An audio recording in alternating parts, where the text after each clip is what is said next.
বিসমিল্লাহির রহমানির রহিম। আসসালামু আলাইকুম। Welcome back to my new video. আজকের ভিডিওতে আমি আপনাদের সঙ্গে শেয়ার করব লেবু দিয়ে ডাল রান্নার রেসিপি। ডাল তো অনেক রকমই খেয়েছেন, কিন্তু লেবু দিয়ে ডাল কি কখনো খেয়েছেন? উত্তরটা যদি না হয় তাহলে আমার আজকের ভিডিওটি আপনার জন্য।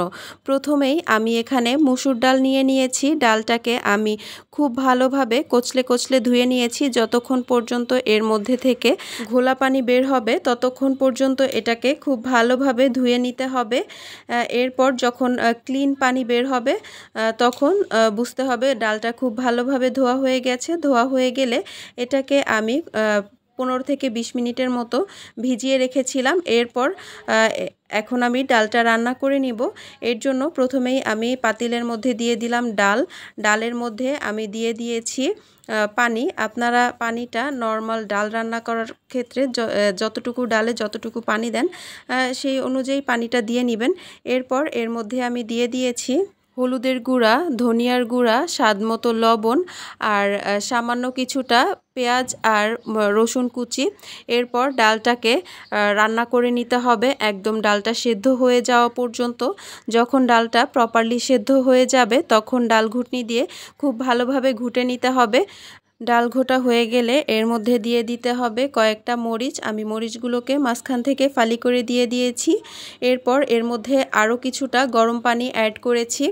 এরপর ডালটা বলক আসা পর্যন্ত জাল দিয়ে নিতে হবে। বলক চলে আসলে ডালটাকে নামিয়ে নিব।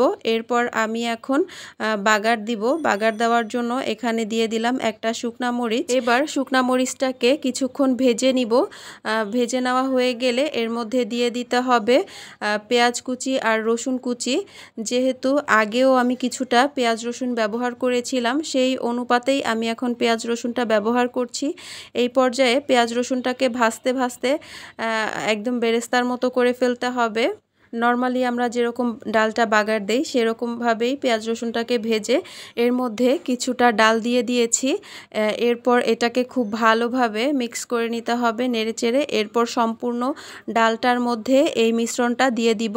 এরপর আবারও কিছুক্ষণ নেড়েচেড়ে নিব। তারপর এর মধ্যে আমি লেবু দিয়ে দিব। আমি লেবুটাকে পাতলা পাতলা করে স্লাইস করে নিয়েছি, গোল গোল করে। দেখতেই পাচ্ছেন আমি এখানে 5 থেকে 6টার মতো লেবুর স্লাইস দিয়ে দিয়েছি। এখন 1 থেকে 1.5 মিনিটের মতো ডালটাকে রান্না করে নিব, মানে একটা বলক আসা পর্যন্ত। খুব বেশি সময় ডালটাকে এই পর্যায়ে রান্না করা যাবে না বা জাল দেওয়া যাবে না, তাহলে কিন্তু লেবুটা একদম তিতা হয়ে যাবে। ভিডিওটি ভালো লাগলে চ্যানেলটিকে সাবস্ক্রাইব করতে ভুলবেন না। আল্লাহ হাফেজ। Thanks for watching.